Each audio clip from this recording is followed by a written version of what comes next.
Listo. Entonces vamos a comentar sobre las heridas de la infancia. Vamos a hablar de la herida de humillación.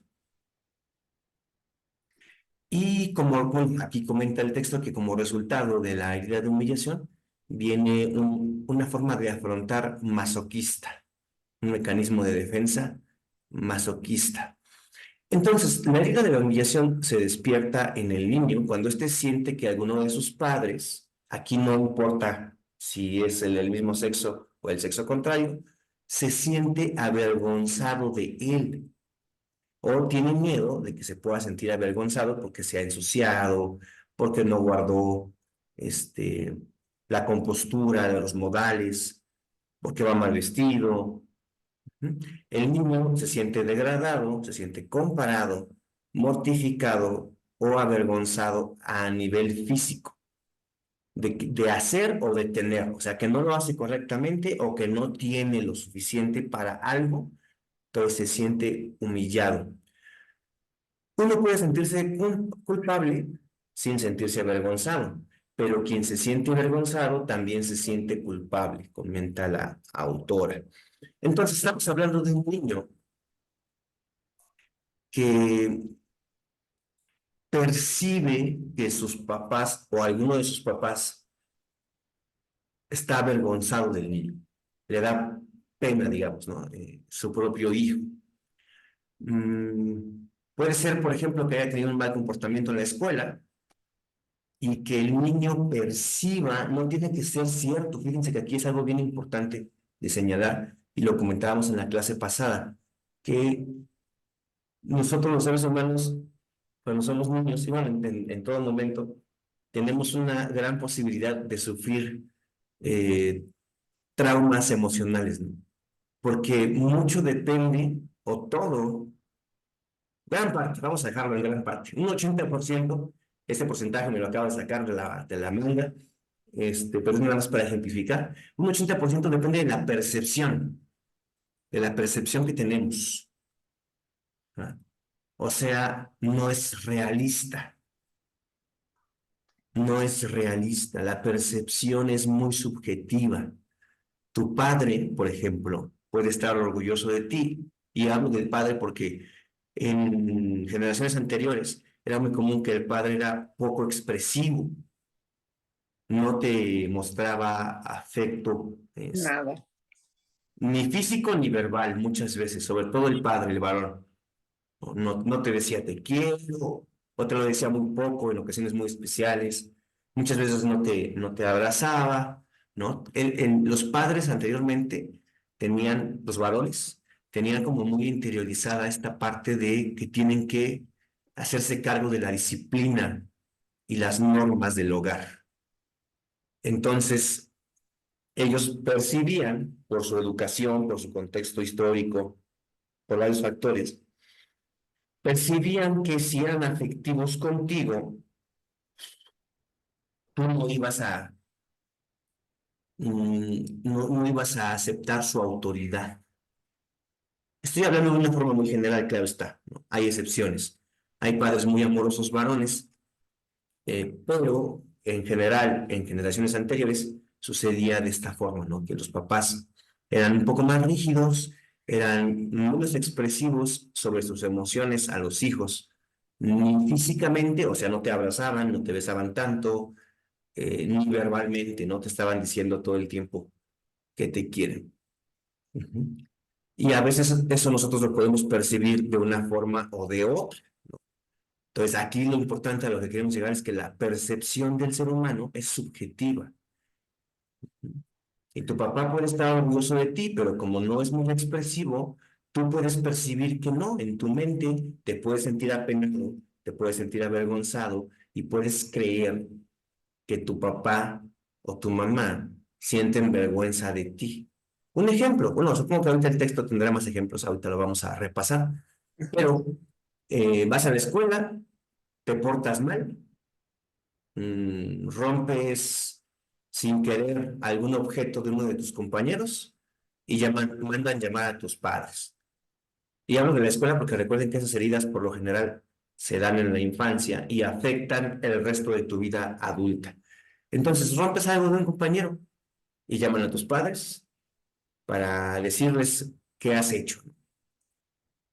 Y tú puedes creer que tus padres se han sentido avergonzados de ti por el hecho de que tal vez no te especifiquen que no, ¿no? Es muy común que si te llaman porque tu hijo rompió algo, pues te estés molesto, ¿no? Y tal vez lo reprendas y tal vez le tengas que poner un correctivo, le quitas, en la actualidad, pues le quitas el PlayStation una semana, o le quitas el celular una semana, o lo que sea, ¿no? En otros momentos de la historia, en diferentes contextos históricos, a lo mejor te daba una nalgada, a lo mejor te quedabas sin cenar, ¿no? Castigos un poco más rudos probablemente.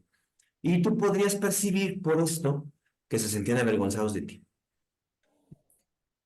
Y bueno, es por percepción. O sea, puede que no sea cierto que el papá diga, bueno, ni modo, rompió algo, lo tengo que castigar porque tiene que aprender una lección, pero no esté avergonzado de ti. Eso es un caso. Y que tú por percepción creas que sí, pero también puede suceder que sí esté avergonzado de ti y te lo diga, que eso sería todavía mucho más fuerte. Lo que sí diga, hijo, me avergüenza mucho tu actitud y estás castigado. Porque sí había, o sea, sí pasaba, sí, y pasa ahora, ¿no? Ujú. Entonces, eso son las dos opciones que pueden suceder que yo veo ahorita, que sea por pura percepción, que tú como niño, obviamente con tu mentalidad infantil, con tu percepción infantil, pienses que se avergüenzan de ti cuando no sea cierto, y la otra es que directamente sí se avergüenzan y te lo dicen, ¿no? Y entonces ahí se vuelve un conflicto más grande emocionalmente hablando. Sentimos culpa cuando juzgamos que la cosa que hicimos o que no hicimos está mal hecha, ¿no? O sea, sentimos culpa por lo que hacemos, pero también sentimos culpa por la omisión de lo que hacemos. Por ejemplo, antes a ustedes, sobre todo a ustedes chicas, si eran la mayor o la hermana del medio, se tendía mucho a que si de repente la mamá o el papá salían, decían, cuida a tu hermanito más chiquito o a tu hermanita más chiquita. Y si tú no la cuidabas y se caía o algo pasaba, por la omisión de no cuidar, pues sentías culpa, obviamente, ¿no? Eso por un lado. O por otro lado, en ese mismo ejemplo, si te lo encargaron y tú, abusaste de esa autoridad que te dieron momentáneamente y le pegaste, o lo regañaste, o lo pusiste a hacer tu tarea, o lo pusiste a ordenar tu cuarto, y te cachó tu mamá, pues sientes culpa de lo que sí hiciste. Entonces puedes sentir culpa de lo que haces, que abuses de tu hermano porque lo pones a trabajar algo que no le corresponde, o culpa de lo que omites, de lo que no haces. No lo cuidé, no le puse atención y se cayó y se abrió la cabezota, ¿no? Por ejemplo. Entonces, Ujú. culpa de algo que haces o de las omisiones. Y al sentir culpa, sentimos también vergüenza cuando consideramos que nosotros somos malos e incorrectos o inadecuados por hacer o no hacer algo, lo mismo. Si no soy capaz de hacer un deporte y mi papá es deportista, puedo sentir vergüenza porque chin se va a avergonzar de que yo no puedo seguir de cierta forma sus pasos. O puedo sentir vergüenza de que reprobé el examen. O puedo sentir vergüenza de que le calé el pelo a la compañera y me cachó la maestra, etcétera. Es frecuente que la herida se active con la mamá, pero puede activarse con el papá si es quien controlaba o quien tenía el vínculo mayor con el niño y hacía un papel, entre comillas, de mamá, ¿no? ¿Cómo es ese? Bueno, los papás que enseñan a comer, que te limpian, entre comillas, el que hacía de cierta forma un rol de cuidado. Si un papá varón hace un rol de cuidado, puede ser al que se le vincula con esta herida de la humillación. Y también puede activarse, como las demás, como lo hemos comentado, con quien tenga esa figura de autoridad. O sea, si el profesor de la primaria me dice que está avergonzado de lo que yo le hice al compañerito, aunque no sea mi papá, como tiene una figura de autoridad, me puede hacer sentir avergonzado y llevarme a la herida de vergüenza. Ujú. También puede ser un abuelo, también puede ser un tío, cualquier persona que tenga una figura de autoridad y que yo tenga la percepción de que está avergonzado de mí o yo sentir vergüenza ante su juicio, me puede generar esta herida de humillación. ¿Hasta aquí dudas? No. Fíjense que ahorita que estaba estudiando esto de las heridas, yo lo he visto en pacientes. Les he comentado que en mi servicio social atendí pacientes. Bueno, después también atendí pacientes de forma particular. Nosotros no llamamos pacientes, llamamos usuarios, como no somos médicos, pero yo digo pacientes para que sea más fácil de entender. Son nuestros usuarios o las personas que acompañamos, sobre todo cuando hacemos, valga la redundancia, un acompañamiento emocional, un acompañamiento terapéutico, que no es lo mismo que una terapia psicológica, es una cosa distinta que también tiene un beneficio importante. Pero bueno, cuando estaba con esos pacientes, sí detectaba en algunos casos que tenían esas heridas fuertes de la infancia, ¿no? Em, Se critica en la actualidad mucho las teorías de Freud, pero sí se equivocó en muchas cosas. Es natural, ¿no? Eh, Muchas de las personas que empezaron a descubrir ciertas ciencias se equivocaron, ¿no? Freud se equivocó en muchas cosas, en muchas cosas. Muchas cosas que él proponía ahora pensamos que no eran ciertas, ¿no? Y muchas cosas tenían que ver con su propia infancia, con lo que él vivió, con su propia vida. Él se proyectó un poco al crear sus propias teorías, ¿no? Pero tiene muchas cosas importantes también, ¿no? Y una de las cosas importantes que señalaba, no lo decía de esta forma, pero sí esta frase que conocemos que es muy popular de que la infancia es destino, ¿no? No sé si han escuchado eso alguna vez, que lo que pasa en tu infancia, se dice así, que infancia es No. destino, pero tiene que ver justo que lo que pasa en tus primeros años de vida va a influir en tu vida posterior, de una u otra forma. Tiene razón. Y hay patrones, entonces podemos detectar ciertos patrones. Ya en el sistema cognitivo o la escuela psicológica cognitivo-conductual también se abordan cosas así, ¿no? De una forma distinta, pero es un planteamiento diferente, pero sí se abordan. Pero bueno, quiero llegar al punto de que en mi opinión, en mi introspección propia, que comparto con ustedes, estudiando lo de las heridas de la infancia y pensando en si yo vivía con alguna herida de la infancia y no sé por qué, no estoy muy seguro, porque no he llegado a ese por qué, pero creo que no. Obviamente todos tenemos nuestros conflictos emocionales, yo tengo mis conflictos emocionales en los que hay que trabajar, pero creo que tuve una infancia relativamente tranquila, ¿no? Con un entorno amoroso. Había cosas, claro, ¿no? Mi padre es alcohólico, por ejemplo, entonces había cosas que recuerdo que sí eran complicadas, pero creo que en general no me la pasé mal. Y en general, por ejemplo, no siento rencor, vergüenza, culpa, rechazo, ni por parte de mi padre ni por parte de mi madre.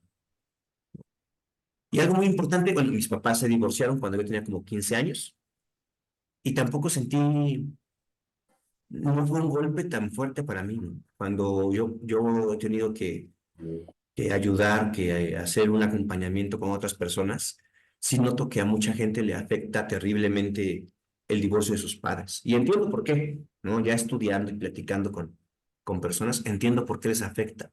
Pero en mi caso particular, yo no me sentí afectado cuando mis padres se separaron. Y aunque sí fui castigado algunas veces, sí fui regañado algunas veces, sí me sentía avergonzado, claro, ¿no? Cuando era niño, en ciertos momentos. No siento que hayan tenido una repercusión fuerte en mi presente, ¿no? Obviamente sí hay cosas de mi infancia que repercuten en mi actualidad, pero no referente a este tipo de heridas. Pero bueno, dicho esto, compartiendo estos con ustedes, seguimos. Entonces, la humillación se despierta, por ejemplo, cuando el niño escucha a su progenitor, a su papá, a su mamá, a quien sea, contándole a otra persona lo que ha hecho el niño. Aquí nos pone un ejemplo, bueno, varios ejemplos. Cuando la madre descubre al niño tocándose de forma íntima y le grita, ¿no te da vergüenza? O cuando el niño ve a su padre desnudo y este rápidamente se tapa, el niño va a aprender que hay que tener vergüenza de su cuerpo, ¿no? Aquí lo que falta es explicarle al niño, ¿no? Tal vez, explicarle al niño. mm, si el niño te ve desnudo y tú como papá, obviamente te cubres y le explicas, hijo, me cubro por estas razones. No siento vergüenza de mi cuerpo, no tienes tú que sentir vergüenza de tu cuerpo, pero hay normas sociales, hay ciertas cosas que nos hacen sentir incómodos y una de ellas es que alguien nos vea desnudo. Sentimos incómodos y por eso nos cubrimos, ¿no? Etcétera. Hay formas de explicar esto, ¿no? Si el niño se está explorando, si el niño se está tocando, hay que explicarle, ¿no? Eh, Estos temas son importantes y son complicados para los padres, ¿no? Yo no soy padre, pero sí considero que son temas difíciles para papás primerizos, sobre todo. El niño se siente humillado y acosado si siente que sus padres controlan sus movimientos, cuando se le deja poca libertad, ¿no? No puede salir a jugar, no puede hacer esto, no puede hacer lo otro, etcétera. Hay que entender, aquí hay algo importante. Si tienen nietos, o tienen sobrinos, o tienen alguna persona cercana con la que puedan compartir esta información, que al niño hay que darle mayor libertad conforme avanza en su desarrollo humano, en su crecimiento, ¿no? Entonces, dependiendo de la edad, le puedes dar ciertas responsabilidades y ciertas libertades. Claro, también siempre depende del contexto social donde vivas, ¿no? Hay lugares donde puedes dejar ir al niño a la tienda solo y hay lugares donde no. Y es una libertad y una responsabilidad que él pueda ir a comprar algo, por ejemplo. Pero sí puedes dejarle, por ejemplo, que lave los platos y después es una responsabilidad. Y después de lavar los platos, pues puede jugar el juego que él quiera, una hora, por ejemplo, media hora, 45 minutos, lo que tú quieras. Le das una libertad. Ujú. O puede elegir el domingo a un niño más pequeñito, ¿no? A un niño más chiquito de primaria, de primero, segundo de primaria, que tú le eliges a una ropa, tú se la eliges para la escuela, por ejemplo, o tienes un uniforme, pero él puede elegir su ropa los domingos. Es un ejemplo nada más, ¿no? Que hay que dejarle ciertas libertades conforme van creciendo. Entonces, si pueden por ahí alguna amiga que es abuelita o tienen algún sobrino, en algún hijo que esté criando niños pequeños, que hay que irles subiendo sus responsabilidades con el paso del tiempo y hay que irles aumentando sus libertades con el paso del tiempo. Y de acuerdo a cómo actúen y cómo sea su desempeño con estas responsabilidades y estas libertades, pues aumentarlas, limitarlas, retroceder un poco, ahí cada papá va a ir decidiendo. Muy bien, sigamos.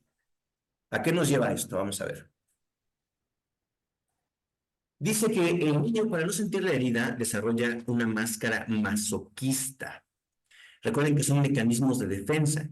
Con esta protección, el niño va a aprender a castigarse a sí mismo, a humillarse él solito antes de que lo hagan otras personas. El cuerpo de una persona con la herida de humillación suele ser de formas redondas y llenas. A mí esto que estamos leyendo ahorita, a mí me parece totalmente, esta es mi opinión, pseudociencia. Totalmente pseudociencia. ¿A qué me refiero con pseudociencia? Que esta parte que estamos leyendo, para mí es cero confiable. Cero, cero, cero. No creo que tenga nada que ver el cuerpo de la persona con sus problemas emocionales. Y voy a tratar de argumentar por qué. Un ejemplo, una persona que está deprimida puede verse normal, con un peso normal, puede tener sobrepeso o puede estar extremadamente delgado. Pueden pasar todas estas. La persona que está deprimida puede hacer dos cosas muy distintas. Puede no comer nada porque no tiene hambre. Está deprimido, no siente hambre. No siente placer al comer. Nosotros cuando comemos algo rico, sentimos placer por comer, ¿no? Si tienes mucho calor, bueno, por ejemplo, este ejemplo te lo pongo que a mí me gusta mucho. Sales a la calle, hace mucho calor, regresas a casa y en tu refri tienes unas naranjas grandotas y jugosas y frías porque estaban en el refri. Cuando te comes tu naranja jugosita y fría, ¡ay, qué rico sientes!, ¿no? O cuando te comes tu ensalada, tu pollito, lo que sea que te guste más, dices, qué rico, Ujú. sientes placer, ¿no? Al comer sentimos placer, nos gusta comer, es rico. Entonces, hay gente cuando está deprimida que no puede percibir el placer. Puede comer algo que le gustaba mucho, pero en esa circunstancia en la que está con depresión, no le sabe a nada, o aunque le sepa, no disfruta el sabor de ese alimento. Y mucha gente cuando tiene esto, cuando no disfruta el sabor de cierto alimento, pues ya no come, ya no tiene ganas de comer y se puede adelgazar. Eso es un extremo. El otro extremo es que se siente triste, se siente con penumbra, digamos metafóricamente, y como cuando come siente placer, se siente reconfortado, pues come todo el tiempo y come cosas que le hacen sentir reconfortado, que por lo general lo que nos hace sentir reconfortado, pues son cosas con muchas calorías, ¿no? A mí, por ejemplo, me hace sentir reconfortado una buena pizza sabrosita, con un vinito, que tiene bastantes calorías, ¿no? Tiene bastantes calorías, o un pastelito de chocolate con un cafecito. El pastelito de chocolate pues tiene muchas calorías también, ¿no? A mí me hace sentir especialmente Ujú. reconfortado. Me gusta mucho comer ensalada, una ensalada fresca ahorita que hace calor, es rico, pero no es como que yo un día que esté triste piense en comer una ensalada con frutas. La verdad, no, ¿no? Entonces, esas personas que Sí. comen por buscar el confort emocional, por sentirse abrazaditos de cierta forma, pues van a tratar de comer. Por ejemplo, a mí me pasa mucho. Y no solo a mí, yo platicando con personas, leyendo eh, sobre el tema de depresión y todo esto, cuando hice mi servicio igual, mucha gente cuando come y busca el sentirse justamente reconfortado por comer, trata de comer esas cosas que les daban sus papás, su mamá, su papá, su abuelita, que lo hacían sentir bien de niño. Entonces, por ejemplo, a mí cuando yo era niño me hacía un panecito casero con chocolate encima. Y entonces cuando a mí me gustan mucho los panes con chocolate, por ejemplo, o el chocolate en general, sobre todo amarguito, porque así es como lo preparaba mi mamá. Entonces, a mí me genera cierta sensación de estar reconfortado, de estar apapachado cuando como algún panecillo que trae chocolate. Y si vieron la película de Ratatouille, la de la ratita esta que era chef, hay una escena Sí, donde el crítico perdón, el crítico de comida de restaurantes prueba el Ratatouille y se acuerda de su infancia y se ve en la imagen de la película cómo está de chiquito, de jovencito en la mesa sentadito esperando y su mamá o su abuelita, no sé, una señora que está ahí con él, le da su Ratatouille y él come y siente rico. Entonces, cuando él es adulto y come algo que le recuerda a eso, siente rico, porque recuerden que ligamos los recuerdos a emociones. Y eso también nos pasa con la comida en muchos casos. Aquí, chicas, no sé si a ustedes les pasa que prueban algo que sí, les recuerda a su infancia y ¡ay, qué rico! Sí. sí. Y sí, y viene esa emoción como de nostalgia, de felicidad. Varias emociones se juntan cuando comes algo que te recuerda a la comida que sea tu mamá, tu abuelita, quien sea. La sopita de fideo. Exacto. Hay alimentos, exactamente como la sopita de fideo, hay alimentos ligados a emociones. Y son emociones, por lo general, de la infancia, si se fijan. Por eso me gusta mucho esa escena de Ratatouille y la uso de ejemplo en varios, porque tiene varias cosas, ¿no? Una muy importante es que los recuerdos van ligados a las emociones. Nos acordamos de lo que nos generó un impacto emocional. Pero bueno, para terminar este punto, por eso no estoy de acuerdo con el texto que dice que las personas con herida de humillación son redonditas, porque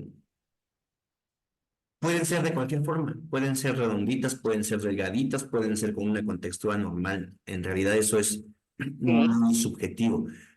Hay una explicación para cada uno, por eso ahorita comentaba. Me fui al tema de la depresión, que es el que conozco un poco más porque he estudiado más. Y bueno, personas deprimidas se pueden ver perfectamente normales, con un peso normal y común. Se pueden ver muy, muy gorditas o se pueden ver muy, muy flaquitas. Ujú. Y bueno, muy flaquitas a veces porque como no tienen ganas de comer, porque no sienten placer al comer, pues no comen. Muy gorditas a veces, pues porque los reconforta comer. O normales porque comen normal. ¿No? Puede estar deprimido y comer perfectamente normal. Entonces pueden ser los tres casos, igual con el herida de humillación. Puede ser gordito, puede ser delgadito o puede ser término medio, por decirlo de alguna forma. Entonces, dicho esto, continuemos. El masoquista quiere demostrarse a sí mismo que es alguien sólido y que controla su vida y la de los demás. A menudo lo encontramos ocupándose de los problemas de los demás y olvidándose de sí mismos. Aquí un paréntesis. Cuando generamos un vínculo con otros, una forma de mostrar interés y afecto es tratar de resolverle los problemas a los demás. Le pasa, creo yo, y también un poco por lo que he leído, por lo que he visto, le pasa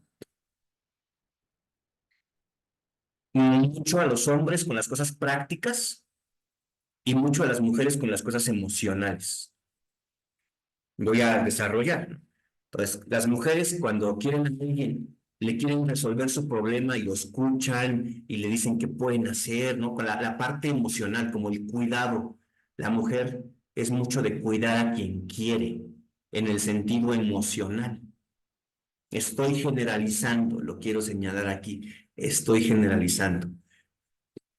Pero la mujer se le ha dado tanto el rol de cuidar que tradicionalmente la mujer es educadora en los primeros niveles de los niños, ¿no? En jardín de niños, la mayoría de las educadoras son mujeres.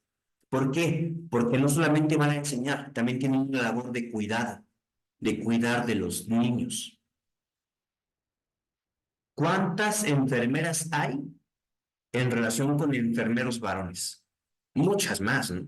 La proporción es mucho mayor, porque es una profesión de cuidado, de cuidar al otro. Cuando estábamos en casa y había alguien enfermo, por lo general, ¿quién cuida al enfermo? Alguna mujer. Estoy generalizando, recuerden, estoy generalizando. Sé que hay casos donde hay hombres que lo hacen, claro. Por elección o porque no les queda de otra, pero hay casos donde hombres lo hacen. Y las mujeres lo hacen casi siempre por elección. Puede que esa mujer lo elija porque siente que no le queda de otra, sí, pero casi siempre la mujer que cuida lo hace porque elige cuidar. Y el hombre, y así resuelven, digamos, los problemas de los demás, las mujeres cuidando, siendo como más afectivas, ¿no? Y el hombre tiende mucho a resolver los problemas más prácticos y técnicos.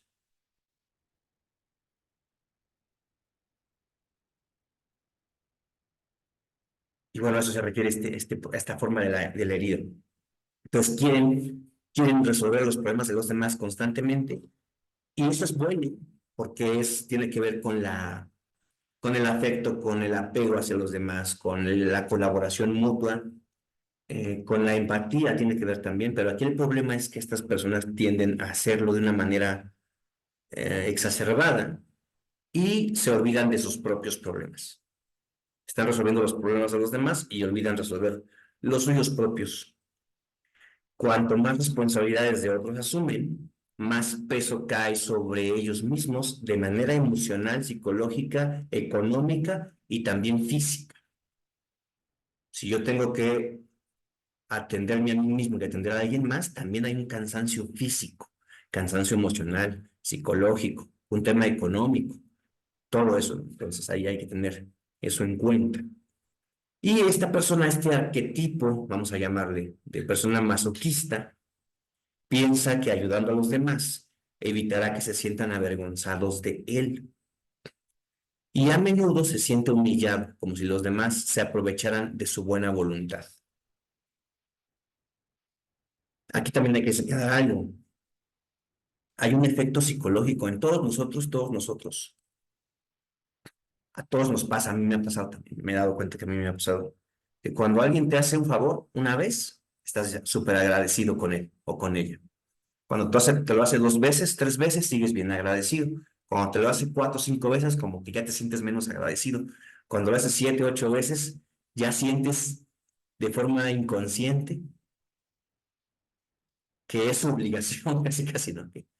Y si ya lo deja de hacer, hasta se enojan. ¿Por qué eres mala persona y no haces lo que tienes que hacer cuando no tiene por qué hacerlo, ¿no? Sino te está ayudando? Entonces, estas personas pueden ser víctimas de eso. Tratan de resolver la vida de los demás. Los demás se habitúan a esto. Y cuando esta persona por alguna razón no puede o decide ya no ayudar a otro, resulta que ahora son malvados, ¿no? Ahora, esto nos pasa a todos, a todos, a todos. No tiene que ver con ser buena o mala persona, sino que así funciona nuestra mente un poco. Damos por hecho cosas, damos por hecho cosas. Uno cuando es joven, muy joven, da por hecho que los papás te van a resolver tus cosas, ¿no? En general, claro, hay excepciones, ¿no? Depende mucho de la dinámica familiar, cómo te educan, muchas cosas, ¿no? Pero por lo general sucede así.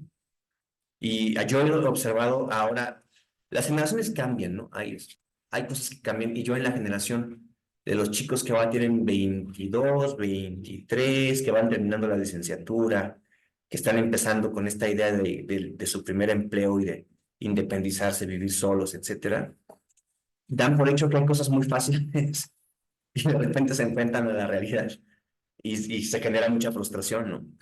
Sí, claro, voy a tener mi departamento en la Roma o en la Condesa o en el centro o en Polanco, donde sea. Voy a trabajar, voy a ganar mucho dinero y voy a tener mi perrito y todo va a ser muy feliz y de repente se enfrentan con una realidad diferente a lo que pensaban. Y viene la frustración. Pero bueno, el punto de todo esto es que estas personas, me desvío un poco, estas personas buscan ayudar al otro, pero no solamente por lo bueno que es la colaboración mutua, por lo bueno que es este, la empatía hacia las personas que queremos, hacia nuestros seres queridos, hacia nuestra familia, nuestra pareja, sino también lo hacen por llenar el saco, por llenar el pantalón, por llenar el lugar, porque ellos al sentirse humillados se sienten menos, se sienten un poco con una autoestima debilitada y sienten que tienen que resarcir bueno, recuerden que están percibiéndose menos valiosos de lo que realmente son. Entonces creen que tienen que dar mucho porque se sienten menos valiosos. Y aquí recuerden que lo ideal, siempre que seamos personas con una situación horizontal, o sea, nosotros, por ejemplo, que estamos en una situación horizontal, es que nosotros no dependemos del otro, colaboramos juntos nosotros. Entonces, cuando estamos en una situación horizontal, lo importante es la reciprocidad. Si yo te ayudo, tú me ayudas, eh, no vamos a medir, no, lo ideal no es medir, ¿no? Ah, le ayudé 3 veces, me tiene que ayudar 3 veces. No es así, ¿no? Pero que si haya una reciprocidad, que si yo le brindo ayuda o atención a un amigo o a una amiga, este amigo o amiga también lo haga conmigo. A mi pareja también lo haga conmigo. A mis familiares también lo hagan conmigo. Cada quien en lo que puede y en lo que sabe hacer y en sus posibilidades, ¿no? A lo mejor si hay una familia donde una persona tiene más dinero y los apoya económicamente y otra persona tiene más tiempo y lo que hace es va a ayudarlos a cuidar las mascotas del que tiene una situación económica más estable, pero también tiene mucho más trabajo y tiene menos tiempo. Entonces el otro aporta su tiempo, el otro aporta un poco de la parte económica, el otro aporta un poco resolver problemas de la casa porque sabe arreglar la fontanería, la electricidad, etcétera, etcétera. Entonces que hay una reciprocidad. Y que recuerden que la reciprocidad no es dar lo mismo que me dan, es dar lo que yo tengo para dar. Pero bueno, entonces regresamos al punto aquí de la guía de humillación. Esta persona se siente menos y por eso quiere ayudar a los demás para que no se sientan avergonzados de él. Y es probable que se aprovechen de su buena voluntad. A menudo esas personas son mediadores entre otros dos. Los masoquistas no se dan cuenta que haciendo todo esto por los demás, acaban humillando a los demás, que les hacen sentir que solos no podrían hacerlo, quitándoles su propia responsabilidad y poder. O sea, estas personas van a tender a ser sobreprotectoras con las personas a su alrededor. Deben aprender a no tomar tanto espacio en la vida de las personas a quienes aman y deben aprender a dejar a los demás que tomen sus propias decisiones. Entonces, quieren ayudar tanto que pues, a veces pueden ser extremadamente dominantes e invasivos. Los masoquistas generalmente no están en contacto con sus sentimientos, pues tienen miedo de que los demás se molesten o se avergüencen de ellos. En el fondo les gusta, por ejemplo, ropa bonita y de lujo, pero como creen que tienen que sufrir, no se permiten estos regalos. Lo que hace rato decimos va relacionado con lo que decíamos hace rato. Cuidan de los demás, pero no se cuidan tanto a sí mismos. Son hipersensibles. ¿En qué sentido? Que el mínimo comentario o acción que les ponga en tela de juicio les puede herir. Por esto hacen todo lo posible por no herir a los demás. Son como decimos nosotros, los mexicanos, personas muy sentidas. Le dices una cosita y se hiere su susceptibilidad, ¿no? Ujú. También, Jarritos de Tlaquepaque. exactamente, exactamente, como que. Y si se fijan, esta gente a la que llamamos jarritos de Tlaquepaque, exactamente, son gente mucho en este arquetipo que estamos leyendo, ¿no? Son buena onda contigo, te ayudan, hacen todo. Y si les haces una bromita un poquito pasadita para su gusto, un comentario tantito que no les gusta, y ya se enojan contigo, ya no te quieren hablar. Es común este arquetipo, digamos. Tan pronto como alguien a quien aman se siente infeliz, el masoquista se siente responsable. Se culpan por todo, asumen la culpa de los demás. Es su forma, ellos piensan que es la forma de ser buena persona. No se dan cuenta que estando en una forma tan conectada con el humor del otro, se desconectan de sus propios sentimientos y de sus propias necesidades. Hacen cosas por los demás que no harían incluso por ellos mismos. Lo he visto mucho, lo he visto mucho en mucha gente. La persona que cuando está con alguien más, cuando va a venir una visita a su casa, limpia toda la casa. Y cuando no van visitas, no la limpia. ¿Esto qué quiere decir? Bueno, es una interpretación. Puede haber muchas otras. Pero una interpretación puede ser, para mí no hace falta que esté limpio, pero para los demás tiene que estar limpio. Y puede ser simplemente por imagen o por esta herida también, ¿no? Porque yo no merezco que esté limpio, pero los demás sí. Eso es una interpretación. Simplemente por imagen. A mí me da flojera limpiar, pero como van a venir, ¿qué van a decir de mí? Mejor limpio. Pueden ser las dos. En el caso del masoquista es la otra. Es de yo no necesito que esté limpio, no merezco que esté limpio casi casi, pero los demás sí. Entonces, si traigo una visita, tengo que limpiar. Y cuando estoy yo solo en casa, no limpio. Cuando salgo con mi pareja, vamos a los lugares caros. Cuando salgo yo solo a comer, aquí a la fondita donde dan los tacos de perrito, porque es más barato.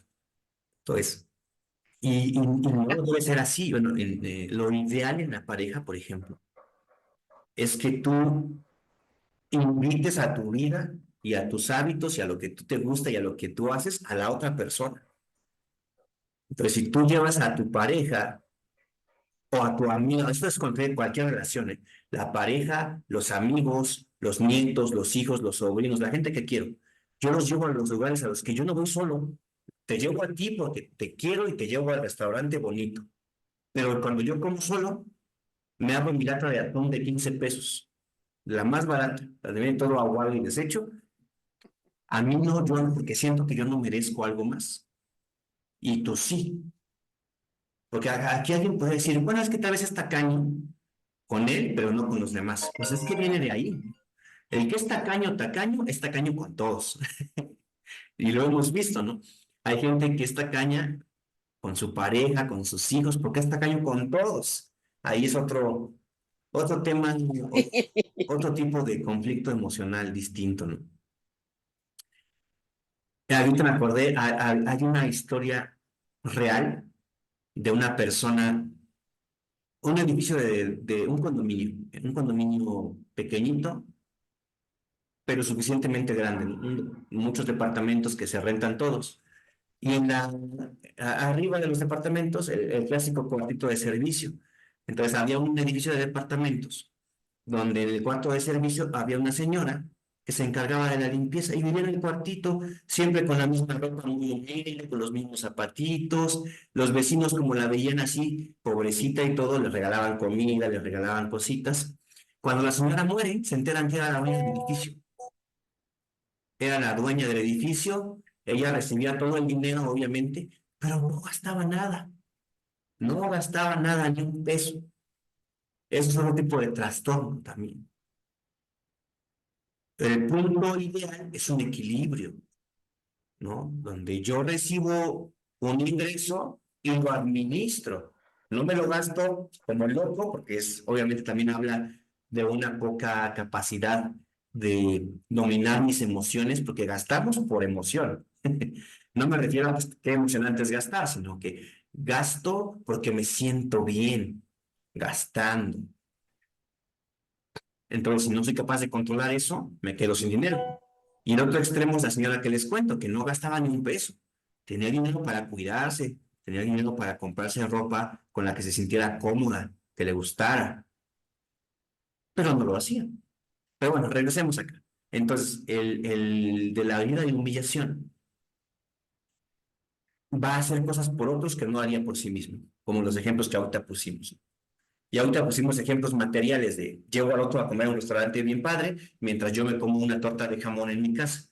Pero también pueden ser muchas otras cosas. Yo no me compro mi medicina, pero le compro su postre al nieto, por ejemplo. ¿Por qué? Porque no se sienten lo suficientemente importantes. Por eso. El Mario, masoquista, discúlpame, tengo que bajar a recibir un paquete. Ahorita regreso, ¿sí? adelante, adelante. El masoquista siente que tiene menos valor, es menos importante, no es merecedor de un ser amado, no es merecedor del reconocimiento de los demás. Cree que no tiene valor, que no tiene importancia, que merece sufrir, ¿no? De ahí viene el nombre de que es masoquista. Cree que merece sufrir. Los masoquistas a menudo se sienten sin ningún poder frente a aquellos a quienes aman. Inconscientemente, cuando les reprochan algo, cuando los culpan de algo, se paralizan, se quedan mudos y no saben cómo defenderse. Saben y conocen de sus propias necesidades, pero no las atienden, no las escuchan, a sí mismos no se escuchan. Se cargan de responsabilidades, sobre todo hacia los demás. En general se cree menos gracioso, ¿no? Y por lo general siempre va a jugar un papel maternal en sus relaciones con amigos, con familia, con pareja, etcétera. No se considera tan digno de recibir. Incluso hay gente, no sé si han tenido algún conocido así. Bueno, ahorita ya se fue Blanquita, pero a ver si ahorita que llegue. No sé si te ha pasado o ves que ya tienes algún conocido que le regalas algo y se siente incómodo cuando le regalan cosas. Así como, no, ¿cómo crees? Yo he conocido personas así y tienen que ver con este conflicto emocional que tienen. Como que les gusta Sí, dar, sí. dar, dar, dar, dar y no recibir. Y una Sí, sí persona, conozco, sí ¿sí conoces? conozco, pero, o sea, no mucha gente, pero sí algunas sí la he visto. Sí, sí, sí, va ligado a este arquetipo. Obviamente aquí lo estamos haciendo de una forma simplificada, la mente humana en el contexto humano es mucho más complejo, pero sí podemos ver este tipo de conductas, esos patrones, los podemos detectar. Y obviamente lo que hay que atender ahí, si yo detecto que alguien cercano a mí o yo mismo, por ejemplo, te presento esto de humillación, entonces hay que trabajar sobre mi percepción de mi propio valor. Hay que trabajar en, yo no me siento merecedor de comprarme algo bonito, pues voy a tratar de este mes comprarme algo bonito.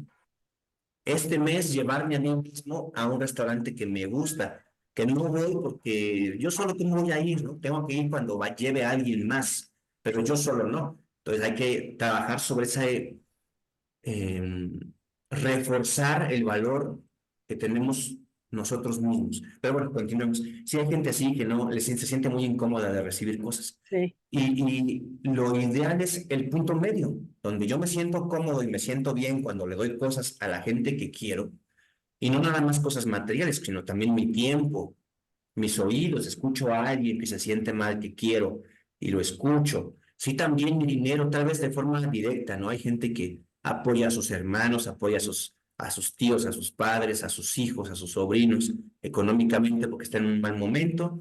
También puede ser con cosas, ¿no? Con comida, con regalos.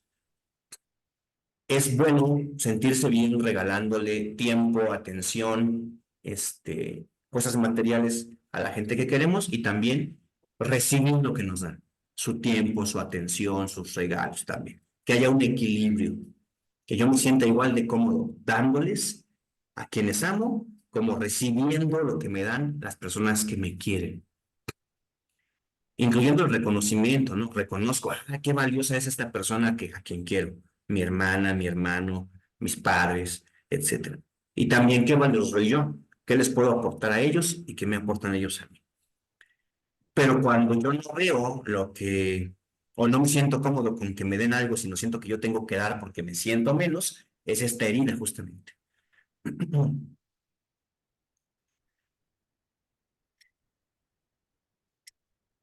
Ellos aspiran de forma muy importante a la libertad, pero les da miedo la libertad también. Porque la libertad significa no tener que dar explicaciones a nadie, y eso es muy bonito, no ser controlado por nadie, qué bonito, y hacer lo que quieras cuando quieras, qué bonito. Por lo general a los masoquistas, cuando eran pequeños jóvenes, les faltó ese tipo de libertad con sus papás.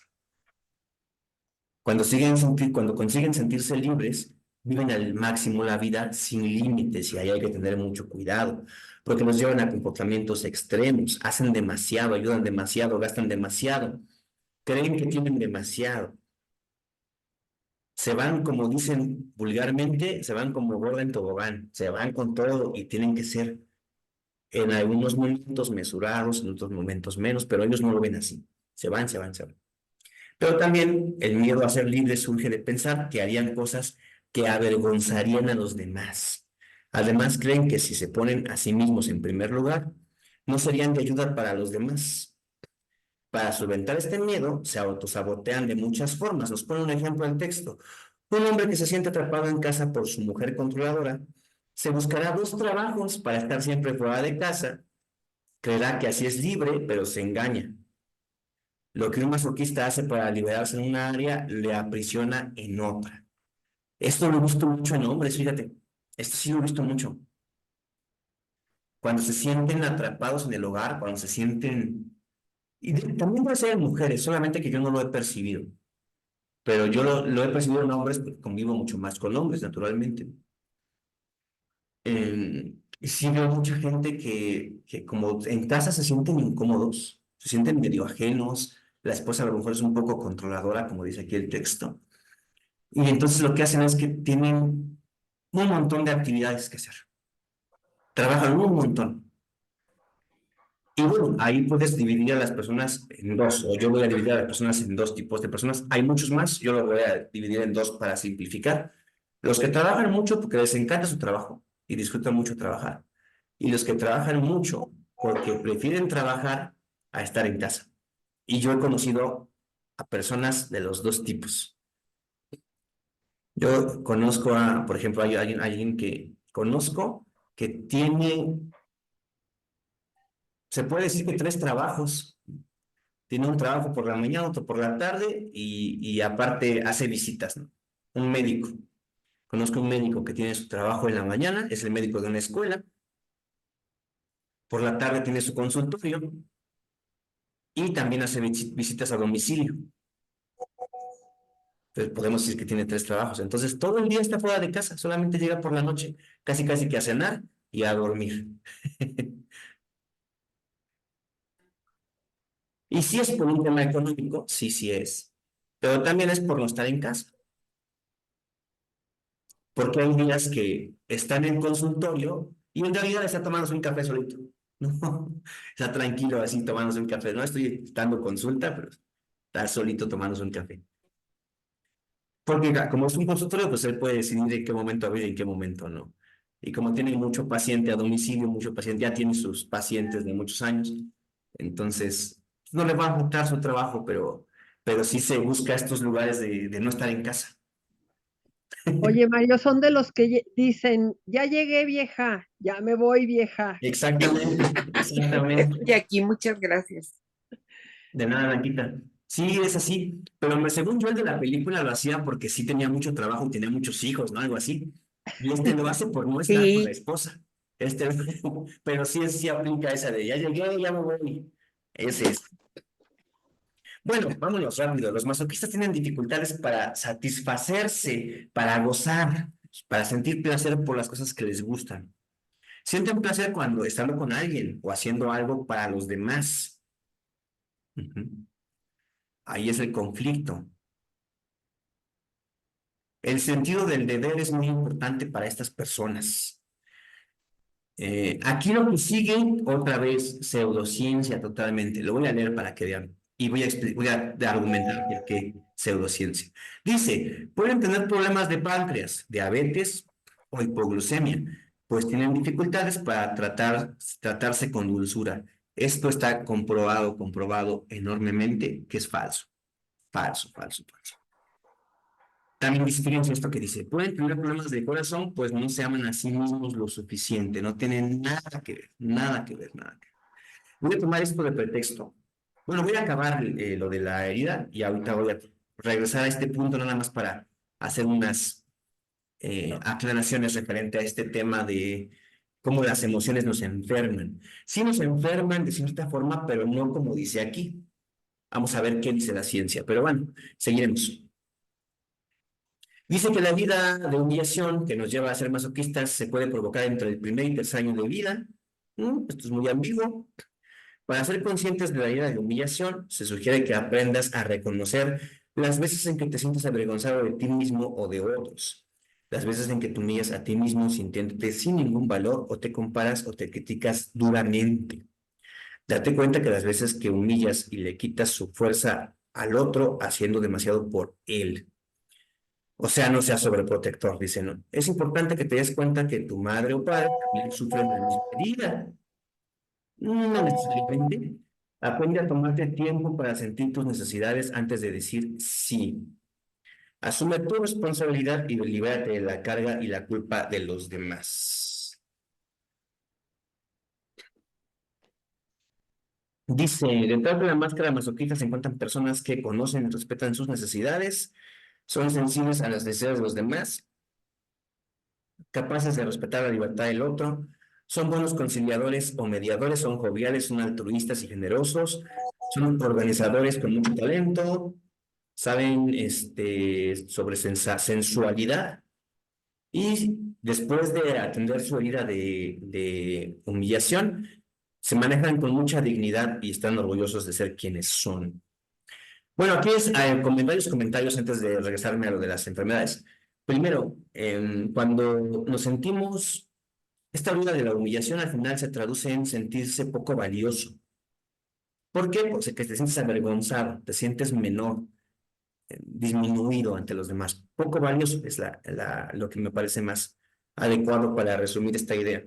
Entonces hay que trabajar sobre el valor propio, ¿no? Y lo que dice aquí está muy bien. Hay que ser empático con los demás, pero no hay que cargar sobre nuestras espaldas, metafóricamente, el peso de los demás. Claro que puedo apoyar a mis seres queridos, ¿no? La experiencia humana se trata mucho de eso, de ayudarnos unos a otros, de colaborarnos unos a otros. Es muy importante eso en la experiencia humana, pero en una forma equilibrada. Siempre les comento cuando tenemos clases de desarrollo humano que yo no puedo ayudar al otro si yo no estoy bien. Entonces tengo que entender que mi principal responsabilidad es conmigo mismo. Mi principal responsabilidad es conmigo mismo. Sobre todo en este momento de nuestras vidas. Ustedes que ya no tienen una responsabilidad laboral directamente, que no tienen, bueno, Blanca tiene hijos, pero ya son grandes, ya son adultos. No, entonces no hay nadie quien dependa directamente de ustedes. Su principal responsabilidad es con ustedes mismos. Quienes son padres, pues obviamente su principal responsabilidad son sus hijos hasta cierto momento. Cuando el hijo se independiza, se hace mayor, ya estudió, ya tiene un trabajo, ya se va a casar, se va de casa, ya no es tu responsabilidad. Claro que es bueno colaborar, ¿no? Si de repente te pide por favor con tiempo, cuidar a los hijos, a los nietos, pues, y tú puedes hacerlo, quieres hacerlo, es genial, es perfecto. La colaboración mutua es lo que nos hace humanos, básicamente. Nosotros funcionamos así porque colaboramos unos con otros. Pero entendiendo que no es mi responsabilidad, estoy apoyando y siempre tengo que velar primero por mis propias necesidades y mis propios intereses, primero esos, antes que los de los demás. Muy importante eso.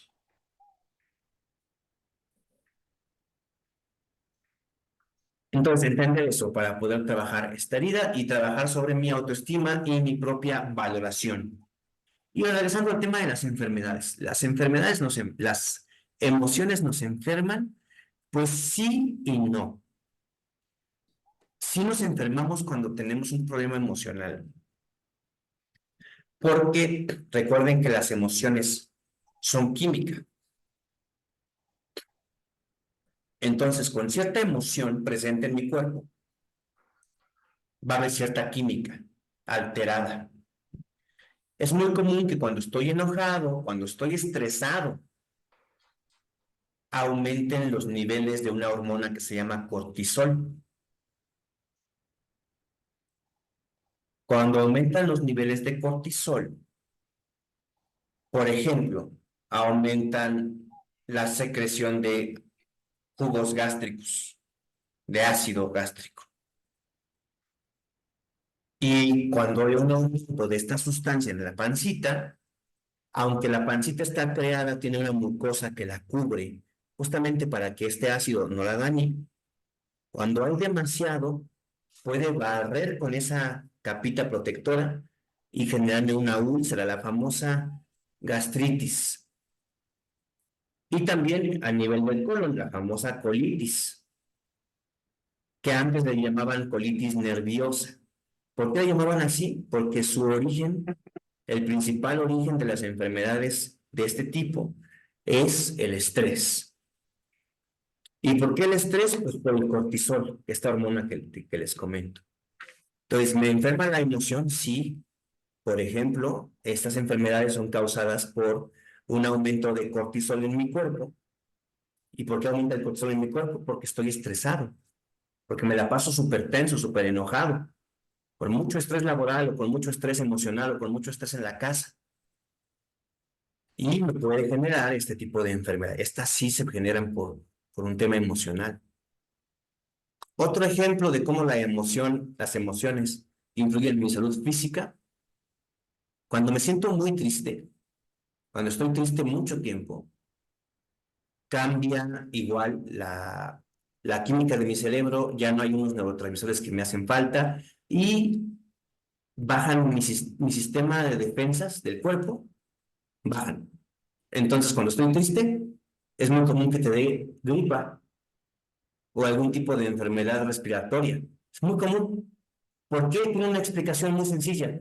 Cuando tienes tristeza, tu química cambia y un resultado de esta química diferente por estar triste es que tu sistema inmunológico disminuye en su capacidad y te enfermas de gripa, que es lo más común, es el virus que anda por todos, bueno, sí, el virus que anda por todos lados, la gripa. Baja tu sistema inmune y luego gripa, moquito, estornudos, etcétera, etcétera. Entonces, ahí sí influye la emoción en la enfermedad, ¿no? Ahora, con la diabetes, que dice aquí que los pacientes de diabetes es porque tienen herida de humillación. No es cierto, no, definitivamente no. Porque entonces, ¿cómo explicas? Bueno, la diabetes es un daño orgánico, es un daño orgánico. Hay varios tipos de diabetes, vamos a centrarnos en dos. La diabetes que llamábamos antes juvenil, diabetes tipo 1 y diabetes tipo 2. La juvenil, la tipo 1, es cuando ya la persona nace con alguna deficiencia en su páncreas. Que el páncreas lo que hace es liberar insulina entre muchas otras sustancias, muchas otras sustancias. Y la insulina es la sustancia encargada de descomponer la glucosa que entra a mi cuerpo, que así como entra no la puedo usar, la tengo que hacer pedacitos para que el cuerpo la pueda utilizar como energía para poder funcionar en el día a día. Entonces, cuando la insulina no funciona, no puedo descomponer esta glucosa. Se queda, digamos que llegan unos tabicotes de glucosa que yo no puedo usar. Tiene que venir la insulina a romperla en cachitos y esos cachitos yo sí los puedo usar. Entonces, como la insulina no sirve, no puede romper los tabicotes de glucosa. La glucosa se queda así y anda así por la sangre. Por eso cuando te miden la prueba capilar que te pican el dedito, te sacan una gotita de sangre y dicen, está alto de azúcar en sangre. Muy importante, porque realmente el diabético tiene una deficiencia de azúcar. Tiene mucho azúcar en la sangre. ¿Por qué? Porque no se asimila, pero en realidad tiene una deficiencia de azúcar. Por eso es muy común que un diabético de repente tiene alzas de azúcar horribles, pero de repente tiene hipoglucemia. ¿Qué es la hipoglucemia? Bajones de azúcar. Se siente cansado, tiene vista borrosa, tiene un aliento como a sidra, como a sidra, raro.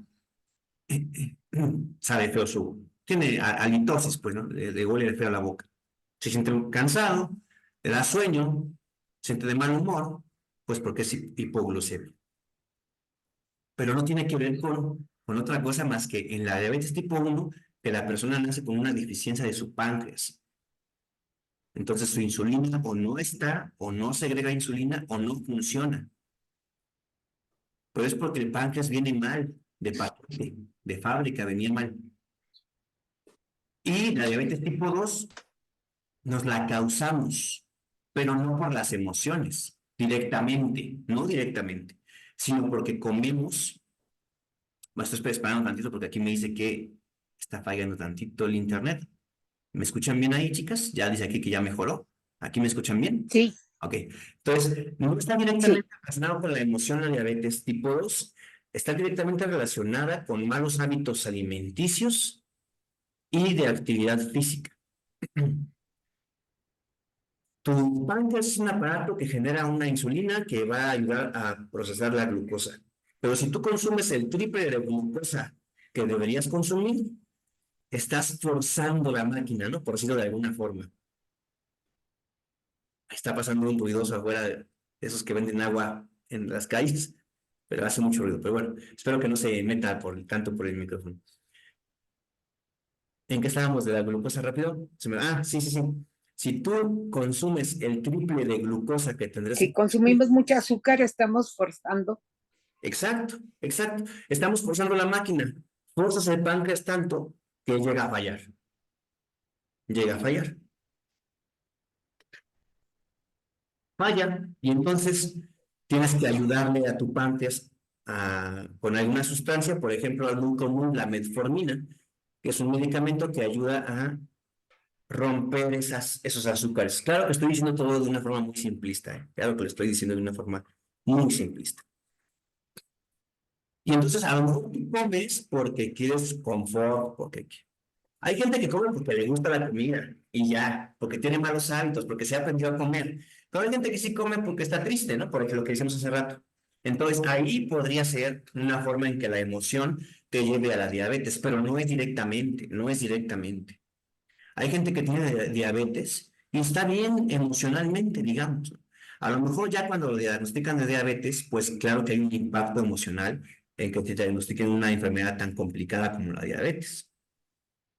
Pero no es una relación directa de las emociones con las enfermedades como la diabetes. Entonces, en resumen, puntualizando, ¿las emociones me pueden enfermar? Sí, porque con las emociones hay un cambio de la química. Y esa, cuando se prolonga la emoción, cuando se vuelve un problema ya más complicado, eh, ese cambio en la química me puede llevar a algún problema físico, claro. Sí, sí, sí. Desde una gripa, cuando estamos tristes, como ya dijimos, hasta gastritis o colitis, cuando hay mucho estrés, por ejemplo. Hipertensión también está relacionada al estrés, por ejemplo. Pero tiene una razón, se entiende, hay un cambio químico en tu cuerpo. Tienes cortisol, tienes, ¿cómo se llama esta otra? Adrenalina, tienes sustancias en tu cuerpo que alteran el equilibrio químico de tu cuerpo y que te llevan a un estado de patología, de enfermedad. Pero no es así como de, mira, los que se callan, yo he escuchado mucho esto, los que no dicen lo que sienten se enferman de la garganta. Los que no se quieren, como dice aquí el texto, se enferman del corazón. No, no, no, eso no es cierto. Eso no es cierto. Ah, sí. No es verdad, no es verdad. Sí. Este tipo de idea, y ya regresamos a las heridas rápido, pero sí es muy importante mencionar que este tipo de ideas le dan una responsabilidad al paciente que no tiene. Porque hay médicos, bueno, médicos entre comillas, ahorita salió mucho un doctor con un nombre muy raro, que es un nombre falso para acá, salió mucho en redes y eso, que decía que el cáncer es porque estás de malas o no sé qué, y no, no, no, no, nada que ver, ¿no? El cáncer es una mutación de tus células, son células zombie que no se mueren, pero no tienen nada que ver. O sea, alguien feliz, con una vida plena, lamentablemente le puede dar cáncer. Y si tú estás diciendo, no, no, es tu culpa porque estás triste o porque estás enojado, oye, aparte de que estoy enfermo, me estás diciendo que es mi culpa porque yo hice tal emoción o porque yo generé tal cosa en mí mismo. No, no, no hay que ser así de mala onda, ¿no? Pero no, no, no. No hay una relación directa entre una emoción y una enfermedad específica. No hay relación directa. Si tú tienes problemas de autoestima, no te va a dar un infarto por eso. Puede influir, pero no es directamente, como con la diabetes que dijimos, ¿no? Si tienes un problema emocional, pues a lo mejor comes por confort, durante años comes por confort, te genera sobrepeso, te generas diabetes, pero no directamente por la emoción, sino por la conducta que resulta de esa emoción. Entonces hay que tratar de entender eso. Muy bien. Dicho Sí. esto, continuamos con las heridas. Dice, bueno, ¿algún comentario, alguna duda, algo que quieran recalcar, chicas? No. Ay, sí, Mario.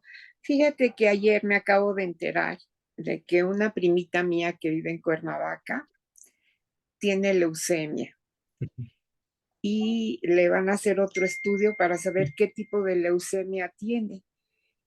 Entonces, ¿cómo podría yo ayudarla?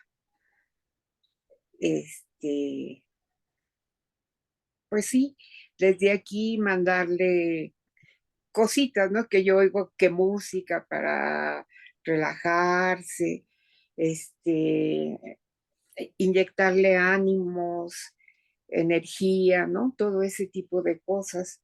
Pero sí me cayó de peso saber porque tiene 3 niñas, la más chiquita tiene 12 años y es mamá soltera, está divorciada. Entonces, pues sí me afectó mucho porque también su mamá y mi tía, que es como su segunda mamá, pues ya están grandes. Entonces, sí, me afectó mucho. Entonces, me dice que me dio las gracias por preguntar por su salud y por quererla ayudar, ¿no? Y acompañarla en este camino, aunque esté yo lejos, de todo este proceso que pues va a empezar a llevar y que ni siquiera sabe cuál va a ser, ¿no? Sí, mira, acá cuando queremos ayudar a alguien que está en una situación complicada, hay básicamente dos formas de hacerlo.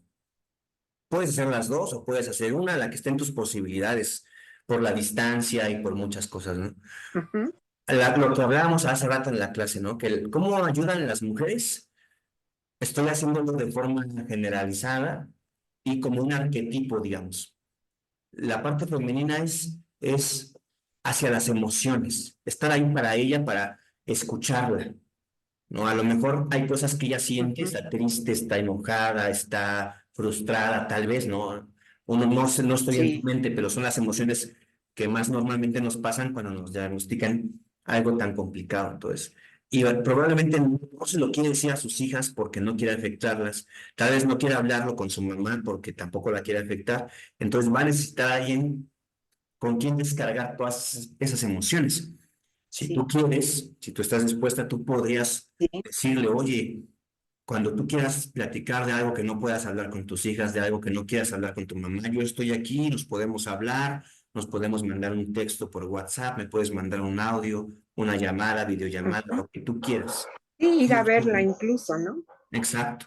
Es una forma de apoyar, el escucharla simplemente, el que ella tenga con quien hablar de esas cosas que le enojan, que le entristecen, que le preocupan, es una ayuda muy importante, muy, muy importante.